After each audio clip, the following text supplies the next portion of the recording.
जय हिंद दोस्तों, यूपीएससी हिंदी में आप सभी का बहुत बहुत स्वागत है।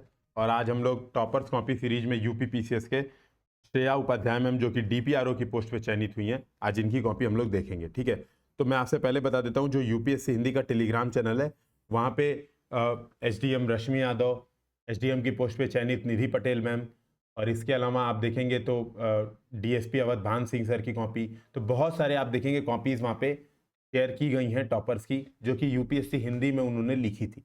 तो प्रॉपर वो सारी कॉपीज वहाँ पे शेयर हैं, आप उनको डाउनलोड कर सकते हैं, उनको देख सकते हैं। टेलीग्राम चैनल है यूपीएससी, ये देख लीजिए, ये सर्च करिए टेलीग्राम पे, टेलीग्राम ऐप पे सर्च करेंगे आप यूपीएससी हिंदी फॉर सीएस। अगर आप ये सर्च करते हैं तो आपको ये कॉपीज मिल जाएंगी। ठीक है, तो UPSC Hindi for CS search कीजिए, आपको कॉपीज मिल जाएंगी कि टॉपर्स ने क्या क्या लिखा था। यहाँ पे हम देखेंगे श्रेया उपाध्याय मैम की कॉपी, तो आप देखेंगे हिंदी मीडियम से हैं, सबसे पहली बात। दूसरी बात ये है, राइटिंग बहुत अच्छी है। हम इंट्रोडक्शन, मेन बॉडी, कंक्लूजन पे देखेंगे, और ये देखेंगे कि हम लोग जब यूपीएससी में जब हम लोग सृजन में कॉपी चेक करते हैं तो बेसिकली हम लोग सजेशन क्या देते हैं। तो यहाँ पे इसीलिए मैंने चेक्ड कॉपी नहीं लाई है, क्योंकि उसमें क्या हो रहा है कि बहुत मतलब चेक कॉपी में बहुत ज़्यादा सजेशंस इतने ज़्यादा दे देते हैं कि ये इन्होंने क्या लिखा है ये पता ही नहीं चलता है।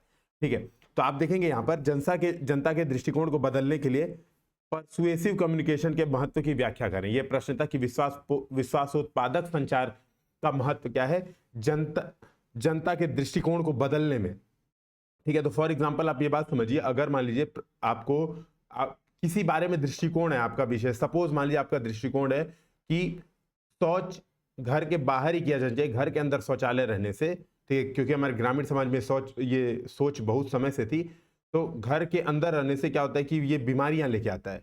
आपको मान लीजिए ये दिमाग में है, और इसीलिए हम जाते हैं फिर खेतों की ओर चलो। ठीक है, जैसे दिल्ली चलो वैसे खेतों की ओर चलो वाला नारा देते हैं। तो वो दृष्टिकोण अगर बदलना है तो एक बात हो रहा है परसुएसिव कम्युनिकेशन, कि ये परसुएसिव कम्युनिकेशन का महत्व की व्याख्या करें। ये प्रश्न में इन्होंने कैसा लिखा, तो आप देखेंगे सबसे पहले इन्होंने, चूंकि कायदे से देखिए, अब यहां पर देखिएगा ये इनकी स्टार्टिंग की आंसर राइटिंग है, समझिएगा। तो अब बात यह है, इंट्रोडक्शन में समानता हम लोग क्या सजेशन देते हैं कि भैया यहाँ पे इंट्रोडक्शन में बताओ कि परसुएसिव कम्युनिकेशन की डिफिनीशन क्या है। ठीक है, विश्वासोत्पादक संचार होता क्या है, हम लोग ये डिमांड करते हैं, यहाँ पर यही सजेशन देते हैं। अच्छा, जब ये आंसर राइटिंग कर रही थी, और देखिए ये एक टॉपर और एक नॉन टॉपर में गैप क्या होता है इस बात को समझिएगा। मान लीजिए एक नॉन टॉपर है, सपोज मैं हूं मान लो, और मैं आंसर राइटिंग करने जाता हूं और मैंने ये प्रश्न देखा कि जनता के दृष्टिकोण को बदलने के लिए विश्वासोत्पादक संचार के महत्व की व्याख्या करें। अब मैंने ये प्रश्न देखा और मुझे पता चला यार मुझे तो विश्वासोत्पादक संचार क्या होता है पता ही नहीं है, डिफिनीशन आती नहीं है। अब मेरी हालत खराब होगी। एग्जाम के समय में ये प्रेशर मेरे ऊपर बढ़ता जाएगा बढ़ता जाएगा बढ़ता जाएगा, समझिएगा। एग्जाम के समय में आपको 7 मिनट में आंसर लिखना है, सिंपल सी बात है, 7 मिनट ज्यादा 1 सेकंड नहीं है। अब आप उसमें परेशान हो रहे हैं कि यार मुझे तो आता ही नहीं पता। देखिए कैसे मैनेज होता है, कैसे मैनेज होता है, सीधे नहीं पता है कोई दिक्कत नहीं है, एग्जामिनर को ये बता ही मत कि हमको नहीं पता, और देखो बता दिया, विश्वास, अभिवृत्ति, उद्देश्य, प्रेरणाओं को प्रभावित किया जाता है। प्रबलता है क्या महत्वपूर्ण है, तो पूर्वाग्रह, भेदभाव, है ना, ये बता दिया कि कैसे बदला जा रहा है, ये समाज में कैसे बदला जा रहा है। विश्वासोत्पादक देखिए समझिएगा, एक चीज मैं ये क्लियर बता रहा हूं, पर्दे पे आपको फील आएगी कि एग्जैक्टली आइडिया नहीं है इनको, लेकिन आप देखिए कहीं गलत नहीं लिखा। ये मैनेजमेंट स्किल आंसर राइटिंग में सबसे बड़ा चैलेंज होता है, ये मैनेजमेंट स्किल आंसर राइटिंग करना सीखना। हम लोग ध्रुव बैच अभी जब देखेंगे, अभी आप लोग जो लोग ध्रुव बैच ज्वाइन किए हैं, 21 मई से क्लासेस स्टार्ट हैं ध्रुव बैच की, आप देखेंगे आंसर राइटिंग तो ऐसा जबरदस्त सीख जाएंगे ना मेंस के समय कि आप कहेंगे कि यार मतलब सर इस बैच में तो सारे लोगों का सिलेक्शन होना चाहिए जितने मेंस लिख रहे हैं। वहां पे प्रॉब्लम यही आएगी, बस एकमात्र प्रॉब्लम। ठीक है, हालांकि हम लोग वो मैनेजमेंट स्किल भी सिखाते हैं, मतलब जो ध्रुव बैच है वहां पे मैंने रवि सर की, जो रवि सियाग सर यूपीएससी के टॉपर हैं, उनकी कॉपीज दिखा दिखा के मैंने बताया कि देखो ये क्वेश्चन नहीं आता है तो कैसे मैनेज करते हैं, प्रश्न नहीं आता है तो मैनेज कैसे करते हैं। एग्जामिनर को एक भी बार लगने ही मत दो कि नहीं आता है, यहाँ पे देखो ऐसे ही मैनेजमेंट, ये मैनेजमेंट स्किल टॉपर से सीखना है, समझिएगा। हर टॉपर को हर चीज नहीं आती है, ठीक है, हर टॉपर को हर चीज नहीं। और मैं आपसे बता रहा हूँ डीपीआरओ का मतलब ये समझ लीजिए, डीपीआरओ रैंक का मतलब डीएसपी से कई बार लोग ऊपर प्रेफरेंस पे भरते हैं। जैसे कई लोग की मान लीजिए अगर हाइट नहीं है 165 सेंटीमीटर जो कि डिमांड होती है ना, चेक कर लीजिएगा, मुझे एग्जैक्ट आइडिया नहीं है, तो वो क्या करते हैं डीपीआरओ को ऊपर भरते हैं।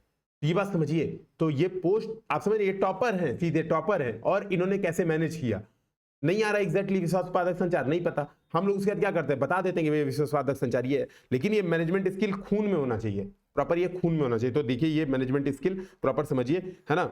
और आप देखेंगे एक भी बार लगने ही नहीं दिया एग्जामिनर को कि नहीं आता है। और मैं कह रहा हूं भाई ठीक है, किसी को एक व्यक्ति है जिसको सब पता है, विश्वासपत्र संचार उसको आता है, उसको मिला होगा 5 नंबर 10 में से, यही तो मिला होगा। इनको भी 3.5 से कम थोड़ा ना मिलेगा।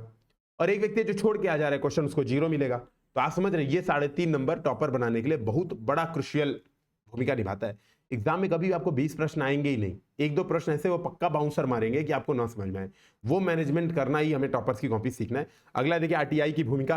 आरटीआई की भूमिका पर चर्चा कीजिए। अब जैसे हम लोग क्या है, जैसे ध्रुव में प्रॉपर रटवाते हैं, ध्रुव बैच में प्रॉपर रटवाते हैं कि भैया आरटीआई पे प्रश्न आते ही इंट्रोडक्शन में आरटीआई नहीं लेना, आरटीआई के बारे में नहीं बताना है, सीधे बताना है सेकंड एआरसी के अनुसार आरटीआई सुशासन की कुंजी है। शॉर्ट इंट्रोडक्शन यही होगा। क्यों? आरटीआई के बारे में सबको पता है, इसको भी पता है, तभी तो आरटीआई के बारे में कह रहा है। अधिक से अधिक बता दो, आरटीआई का अर्थ सूचना के अधिकार से है तथा द्वितीय प्रशासनिक सुधार आयोग ने इसे सुशासन की कुंजी माना है। सीधा वो जब एग्जामिनर पढ़ता है उसको लगता ही है। अब देखिए इन्होंने इंट्रोडक्शन में वो चीज नहीं लिखा, इन्होंने इंट्रोडक्शन में आरटीआई बताया, लेकिन कंक्लूजन में आप देखेंगे तो बताया है सुशासन की कुंजी। तो ठीक है, मैनेज ये स्टेटमेंट आपके आंसर में, ये कीवर्ड्स हम लोग यही सिखाते हैं, ध्रुव में और सृजन में यही सिखाते हैं बार बार। जैसे सृजन आंसर राइटिंग में यही बात रटवाते हैं बार बार कि देखो इंट्रोडक्शन या कंक्लूजन में कीवर्ड्स जरूर दिखने चाहिए। आपका आंसर राइटिंग पूरी टिकी होती है कीवर्ड्स पर, और ये आप देखेंगे पूरी तरह से कीवर्ड्स पर फोकस्ड है कि हाँ भाई ये दिखना चाहिए आंसर में, ये तो मुझे दिखना ही चाहिए।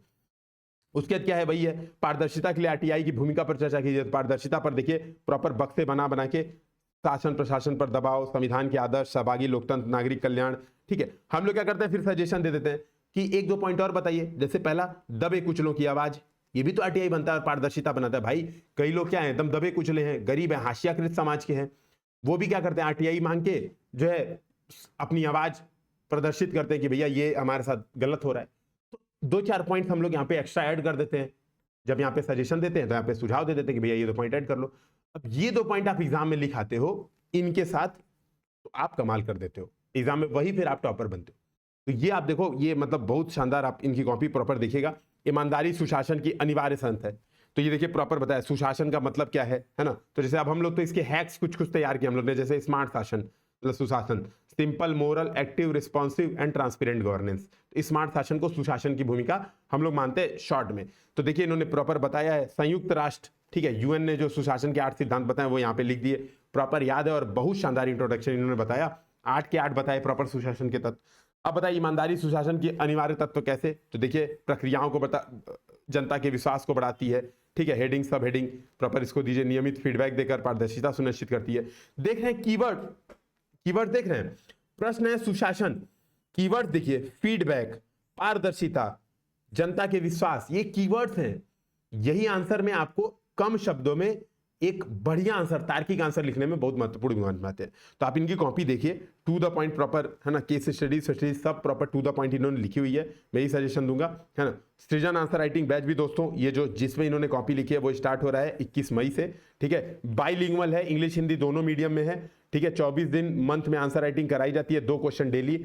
GS 1, 2, 3, 4 के साथ अब 5 और 6 जो यूपी पीसीएस है ना, 5 और 6 भी इसमें कवर किया जा रहा है एकदम 100%। ये सारी चीजें बताई जाती है भाई कि कौन से आंसर में क्या होना चाहिए, और मॉडल आंसर भी दिया जाता है। सबसे अच्छी बात यह है बाइलिंगुअल है, मॉडल आंसर भी दिया जाता है। मंथली है ये सृजन आंसर राइटिंग बैच, जबकि ध्रुव आपका बाइलिंगुअल वो भी है, और वो आपका 1 टाइम पेमेंट है। ध्रुव में हम लोग 700 क्वेश्चन से पूरा सिलेबस डिस्कशन करते हैं, वीडियो क्लासेस हैं ध्रुव की। तो दोनों बैचेस ज्वाइन कीजिए, मेंस की तैयारी एकदम धार दीजिए। खासतौर पे जो लोग 2024 में भी दे रहे हैं ना, यही वो समय है जब आप 23 वालों के साथ कंपटीशन करके मेंस की तैयारी एकदम सही तरीके से कर सकते हैं, ठीक है। तो टेलीग्राम चैनल यूपीएससी हिंदी का ज्वाइन कीजिए, यूपीएससी हिंदी फॉर CS। फिर मिलते हैं हम लोग। जय हिंद, जय भारत।